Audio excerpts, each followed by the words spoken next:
지난주에 포항에서 실제로 있었던 이야기입니다. 어느 교회에 그 교인들한테 문자가 왔어요. 문자가 왔는데 그 교회에 원로 장로님이 소천하셨습니다 하는 부고장이 문자로 다 왔습니다. 그리고 이제 그래서 알고 교인들이 그분은 90세가 넘으셨대요. 그래서 돌아가셨구나 생각했는데 4시간 후에 또 문자가 왔는데 그 장로님의 부인 되는 군사님이 돌아가셨습니다 하는 게 또 왔어요. 그러니까 부부가 한날에 돌아가신 거예요. 그래 이제 그거를 이제 가지고 한 주간 동안 그 교회가 좀 설왕설래야 돼요. 부부가 한날에 돌아가신 거 그거 가지고. 그러다가 성경 공부 시간에 이런 말을 했어요. 어떤 젊은 집사님인데 그분이 아마 40 초반의 사람인데 자기 부인한테 성경 공부 시간에 여보 우리도 이제 기도 제목 하나를 더 추가를 하자. 그 무슨 기도 제목이면 좋겠나 하니까 같은 날 죽도록 우리가 추가하자 이렇게 된 거예요. 그랬더니 그 부인이 엄청 화를 내더라는 거야. 왜냐하니까 그 부인은 자녀가 4명이 있거든요. 아직 젊은데도 애를 많이 낳았어요. 그래서 4명이 있는데 아니 우리가 한날에 죽으면은 그 애들이 슬픔을 어떻게 감당하겠나. 부모가 한날에 죽었으면 그 슬픔이 얼마나 큰데 그런 슬픔을 이길 수가 있겠냐 하고 그래 이야기를 했습니다. 그러면서 막 그냥 그 소리가 쏙 들어갔는데 그런 이야기를 하고 있는데 거기에 또 한 60쯤 넘은 중반의 사람이 60쯤 된 사람이 이제 그 자기 부인한테 그래도 뭐 우리는 같은 날 죽어도 안 되겠나 이래 한 거예요. 그랬더니 그 부인이 하시는 말씀이 당신은 나보다 6살이나 많은데 내가 보통 여자들은 한 4년 5년을 남자보다 더 오래 산다는데 나는 10년이나 빨리 죽어야 되는데 나 그거 싫다 그러더랍니다. 여러분 어떤 게 좋겠습니까? 같은 날 죽으면 좋을 것 같습니까? 어떨 것 같습니까? 하나님께 우리가 어떤 삶을 살아야 될 것인지 한번 생각해 보시고 제가 오늘 말씀드리려고 하는 것은 우리가 살든지 죽든지 어떻게 해야 될 것인지에 대한 말씀을 드리려고 합니다.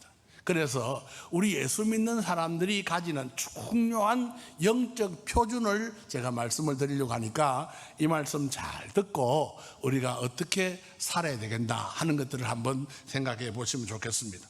초대 오늘 교회의 이야기는 이런 겁니다. 초대교회는 헬라 지역에 교회가 생겼기 때문에 그 헬라 문화권 속에 살았어요. 그런데 대부분 사람들이 또 유대인들입니다. 유대주의가 그 마음속에 있어요. 그래서 그 헬라 문화하고가 마찰이 있었는데 그게 뭐냐면 제사 문제입니다.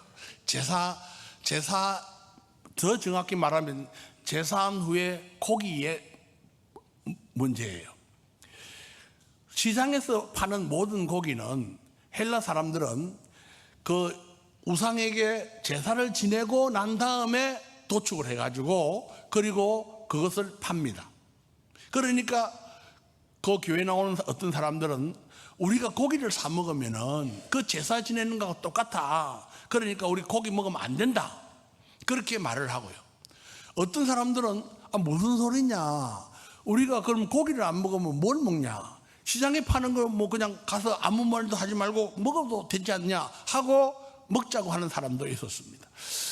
이거 제가 어릴 때 저도 아마 청소년 때까지 제가 경험했던 이야기. 요새는 좀 그런 거 좀 없을런지 모르겠는데 옛날에는요 우리나라도 제사를 지내고 나면은 꼭 옆집에다가 그 음식을 갖다가 줬어요. 그러면 그 음식을 받아가지고 우리가 이제 맛있게 먹으려고 그러면 꼭 우리 엄마가 그 제사 지낸 건데 그거 먹으면 안 된다 그렇게 하고 또 우리는 그거 보니까 뭐 고기도 있고 찌짐도 있고 뭐도 있고 막 이래 있으니까 그거 먹고 싶고 이랬는데 그런 갈등이 있었어요. 그래서 이거를 과연 우리가 먹는 게 맞냐 안 먹는 게 맞냐 하는 문제를 가지고 아주 갈등이 많았습니다. 그러니까 사도 바울이 뭐라고 했는가 하면 시장에서 파는 거는 너희들이 뭐 묻지를 말고 그냥 먹어라. 그게 뭐든지 간에 우리가 말씀과 기도로 거룩해지니까 거룩해졌다 생각하고 시장에 파는 거는 그게 무슨 종류의 어떤 건지 그 묻지 말고 먹어라, 그렇게 이야기했고, 그리고 남의 집에 가서도 어떤 상을 내놨으면은 이거 무슨 음식입니까, 뭡니까 하고 그런 거 물어보지 말고 그냥 먹어라. 근데 혹시 어떤 사람이 너희들한테 이거 제사 지낸 음식입니다 하고 말하면은 그거 먹지 말라는 거예요. 왜냐하면 그렇게 말하는 사람은 당신같이 믿음이 좋은 사람도 제사 음식 먹습니까? 이렇게 생각하고 먹는 거니까 그 사람의 양심을 위해서 너희가 먹지 말라. 그러면서 말씀하시기를 우리 성도들이 반드시 지켜야 될 것을 이렇게 말씀합니다. 몇 가지를 말씀하셨는데, 첫째는 고린도전서 10장 31절에 있는 말씀을 하시면서 그런 적 너희가 먹든지 마시든지 무엇을 하든지, 아까 제가 말했죠, 죽든지 살든지 무엇을 하든지, 같이 죽든지 같이 살든지, 아니면 한 사람이 죽든지 한 사람이 살든지 그 관계없이 무엇을 하든지 뭘 위해서 하라요? 하나님의 영광을 위하여 하라. 그리고 우리 삶에 있어서 제일 중요한 것은 하나님의 영광을 위하여 사는 것입니다. 그러면 하나님의 영광을 위하여 산다는 게 뭐냐 하면은, 우리가 생각할 때는 하나님의 영광을 돌리고 하나님을 위해서 산다 그러면 큰 자가 되는 것이 하나님의 영광을 위하여는 거라고 생각합니다. 그걸 저는 큰 자 의식이라 생각을 하거든요. 남들보다 좀 큰 능력을 가지고, 큰 힘을 가지고, 큰 어떤 권력을 가지고 일할 수 있는 사람. 현대는 큰 힘이라고 그러고 큰 능력은 주로 어디서 나오는가 하면 돈에서 나옵니다. 그래서 돈 잘 버는 사람이 되면은 그게 영광이 된다고 생각해요. 의사 되면은 하나님 영광 된다 그러고, 판검사 되면 영광 된다 그러고, 큰 사업을 해서 성공하면 영광 된다 그러고, 이렇게 생각을 합니다.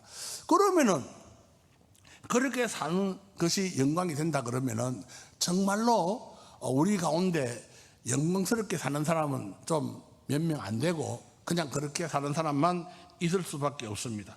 사도 바울은 그것이 아니다 이거야. 하나님의 영광을 위해서 사는 삶은 어떤 거냐면, 나의 유익보다는 남의 유익을 더 먼저 생각하고, 다른 말로 말하면은 빚진 자의 심정으로 사는 것이, 그게 하나님의 영광이 된다는 겁니다. 로마서 1장 14절에 보면 자신이 어떻게 살았는가를 이야기합니다. 한번 같이 읽어보겠습니다. 시작. 헬라인이나 야만인이나 지혜 있는 자나 어리석은 자에게 다 내가 빚진 자라. 요 빚진 자 의식, 요게 나의 유익보다는 남의 유익을 먼저 생각하는 사람의 모습인데, 이런 모습이 더 영광스러운 삶을 산다는 거예요. 세상 사람들은 가난하고 부족해서 빚을 진다고 합니다. 세상 사람들의 빚하고 우리가 가지는 빚하고는 좀 달라요. 세상 사람들은 뭔가 모자라서 빚을 진다고 하는데, 우리는 가지고 있는 거, 있고 누리고 있는 것이 그게 빚이 됩니다. 예를 들어서 우리가 풍족히 받은 만큼이나 하나님이 우리에게 주신 빚이다, 이렇게 생각하는 겁니다. 배운 사람은 그 배움의 빚이 돼가지고 배우지 못한 사람들을 위해서 사는 삶, 건강한 사람은 건강한 몸이 빚이 돼가지고 건강하지 못한 사람을 위해서 대신해서 사는 삶, 물질의 은혜를 받은 사람은 그 물질이 풍성한 만큼 그게 빚이 돼가지고 가난한 사람을 채무자의 심정을 가지고 대하는 삶, 이런 삶이 그게 하나님께 영광이 된다는 거예요. 슈바이처는 그의 자서전에서 이렇게 썼어요. 내 주위에 많은 사람들이 고통과 근심으로 시달리고 있는데 나 혼자만 행복한 생활을 한다는 것은 나는 견딜 수 없었다. 나는 초등학교 시절 동급생들의 비참한 가정 형편에 충격을 받은 일이 있다. 대학 시절에도 나는 다른 사람에 비해서 나 자신이 여유 있게 누리는 물질적 환경과 건강에 대하여 어떤 채무감을 느껴야만 했다. 내가 21살 되는 때에 어느 날 맑게 개인 여름 아침 성령 강림이 내게 있었던 그날에 나는 이런 행복을 당연하게 받아들이는 것이 아니라 그 보답으로 남에게 무언가를 베풀어야 한다는 생각이 들었다. 그래서 나는 그 자리에서 30살까지는 나 자신의 학문과 예술을 위해서 살고 그 후에는 인류를 위해 직접 봉사하는 길을 가겠노라고 결심하였다 하는 글을 남겼어요. 그는 그 결심대로 노벨상을 탔을 때, 지금도 노벨상 받으면 뭐 상금이 많지 않습니까? 그때는 그 당시 시대로 말하면 엄청 큰 돈이거든요. 그 돈을 가지고 아프리카 오지에 가서 병원을 세워가지고 그렇게 흑인들을 위해서 그렇게 평생을 살았습니다. 흑인들의 아버지라는 이름으로 그렇게 남아 있습니다. 이에 비해서 동시대에 함께 노벨 문학상을 탔던 까미, 이방인이라는 그런 소설을 쓴 사람이죠. 그 까미는 그 노벨 문학상을 탄 그 상금을 가지고 그 프랑스의 아름다운 바닷가 근처에 예쁜 집을 지었습니다. 거기서 자기 여가 생활도 하고 거기서 자기 노후도 잘 즐기보고 그렇게 잘 살아보려고 했는데 그 집 가다가 교통사고로 죽었습니다. 여러분, 누가 하나님께 영광이 되는 삶을 살았는가? 오늘 사도 바울은 고린도전서 10장 24절에 하나님의 영광을 이렇게 이야기합니다. 한번 같이 읽어보겠습니다. 누구든지 자기의 유익을 구하지 말고 남의 유익을 구하라. 누구든지 하나님께 영광 돌리고 싶은 사람은 자기의 유익을 구하지 말고 남의 유익을 먼저 세우는 사람, 그 사람이 하나님께 영광을 돌리는 사람이다. 사랑하는 성도 여러분, 우리는 하나님께 영광 돌리기 위해서 높은 사람이 되라고 했다면 여러분들 중에서는 영광 돌리지 못할 분 많습니다. 저도 그렇고, 또 공부를 많이 한 사람이 영광이 된다, 또 돈 많이 버는 사람이 영광이 된다 그랬더라면 우리가 못할 사람이 많습니다. 그러나 빚진 자의 마음으로 사는 사람, 빚진 자의 마음으로 사는 사람이 나의 유익보다는 다른 사람의 유익을 위하는 것이 하나님께 영광이 된다면 이건 모든 사람이 다 할 수 있습니다. 여기 계신 여러분 모두가 다 할 수 있습니다. 그래서 하나님 앞에 내가 이래서 못했습니다 말할 수가 없습니다. 그냥 하나님 앞에 우리가 어떤 형편이든지 간에 나를 위해서 사는 것이 아니라 타인을 위해서 사는 것 그 자체가 우리가 하나님께 영광이 되는 삶입니다. 첫째는 하나님의 영광을 위해서 나의 유익보다는 다른 사람의 유익을 구하는 것이 영광이 되는 것이다, 그렇게 말했고요. 두 번째는 무엇을 하든지 하나님의 영광을 위해서 덕을 세우는 삶이 하나님께 영광이 됩니다. 덕, 한번 따라합시다. 덕.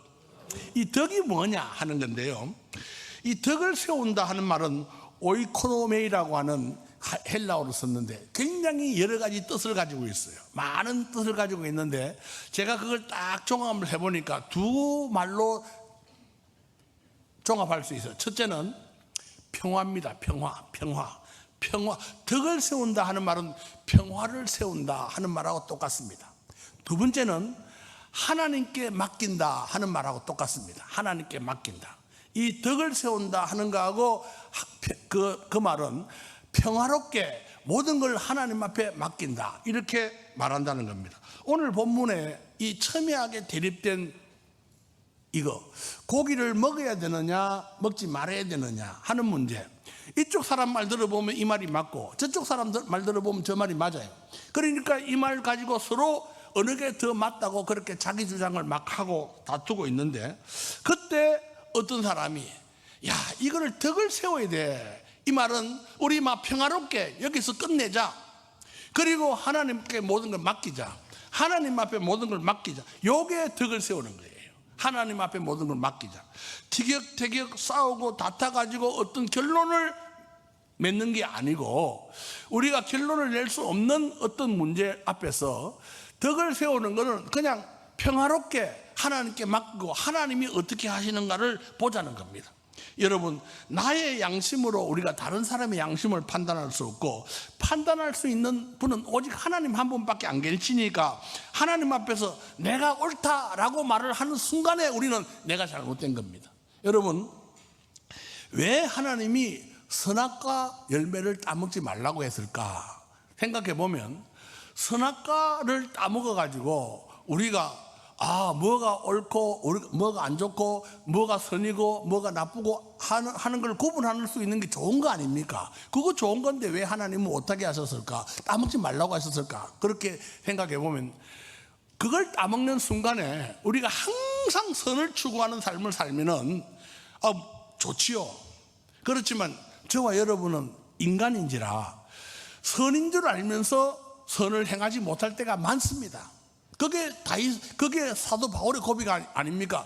내가 선을 행하고자 하나, 내 속에 선을 행하고자 하나, 내 속에 선을 행하는 게 아니고 도리어 악을 행한다. 그게 곧 죄의 법이다. 그렇게 이야기했어요. 오라 나는 죄의 괴수다. 그렇게 이야기했습니다. 왜? 자기가 선인 줄 알면서도 선을 못 행하고 악을 행하는 자신의 모습을 보면서 그렇게 울부짖었다. 그렇게 이야기할 수밖에 없습니다. 그러니까 여러분, 우리가 뭔가 선악을 막 판단하는 거 그게 좋은 것 같지만 그게 아니고 하나님의 뜻대로, 하나님이 원하는 대로 무엇을 하나님이 기뻐하시는가, 하나님 앞에 모든 걸 맡기고 하나님이 다 알아서 하세요 하고 말하는 그 순간에 우리는 덕을 세우는 게 되는 겁니다. 덕을 세우는 게 돼요. 여러분, 다윗이 목동으로서 왕으로 이제 하나님의 세움을 받는다는 것을 알았습니다. 그런데 왕이 되는 게 아니고 도리어 사울 왕으로 쫓겨다니면서 막 이렇게 도망다니는 초라한 인생이 됐어요. 그러다가 마침내 다윗이 사울을 죽일 수 있는 기회가 왔습니다. 다윗이 숨어있는 굴에 다윗이 들어왔어요. 들어와가지고 발을 가렸다 했는데 그 발을 가렸다는 말은 잠이 들었다 뭐 이런 뜻이라고 볼 수가 있습니다. 잠을 잤어요. 너무 피곤하니까 새벽 일찍이 다윗 잡으러 온다고 나왔으니까 뭐 오후쯤 되면 안 피곤하겠어요? 그래서 들어가서 좀 잠깐 잠을 잤는데 그때 누가 가서라도 그 사울을 죽일 수가 있었습니다. 그래서 다윗의 부하들이 서로 가겠다고 합니다. 공을 세우려고. 그때 다윗이 그만둬라. 그러고는 가서 옷자락만 잘라냅니다. 왜 옷자락만 잘랐을까? 그거는 다윗이 하나님께 모든 걸 맡긴 겁니다. 하나님이 나를 왕으로 세우신다고 하셨으니까 하나님이 왕으로 세우시려면 세우시고 아니면 내가 막 죽으면 죽겠습니다. 이런 마음을 가지고 하나님 앞에 다윗이 살았습니다. 이게 여러분 덕을 세우는 거예요. 덕을 세우는 거. 덕을 세우는 게 바로 이런 겁니다. 이 사람, 그러니까 우리가 교회 안에서도 여러분 그렇습니다.